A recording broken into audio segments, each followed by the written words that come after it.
And what do you think are the most common misunderstandings on this topic? So that would be the first one. Comparing those two are not a fair comparison.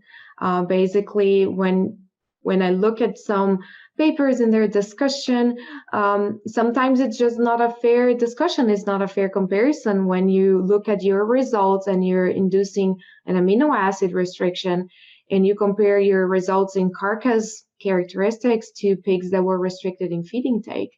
And they're just going to be different. They're going to have a lower yield, for example, because they are growing this during this compensatory growth by increasing their visceral organs and the gut fill, which is different than when we're inducing an increase in amino acids and they are depositing more lean protein, right? So I think that is probably one of the common misconceptions or misunderstandings on compensatory growth. Cool. And yeah, another one is probably that the fact that it actually exists, right? It's fairly well documented once you start looking for it.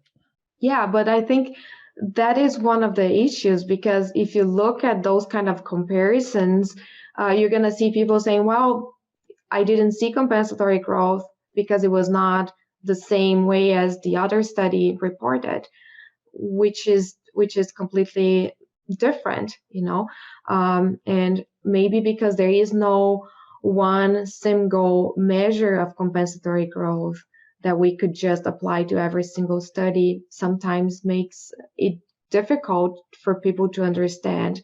So that's what we did when we went back and looked at some of those studies and determine, well, we have to determine a clear restriction period and a clear recovery period to be able to just compare the group that was never restricted against the group that was restricted. And it's usually very clear when they compensate, they're going to grow faster than the pigs that were not previously restricted, even though they were fed the same diet during the recovery.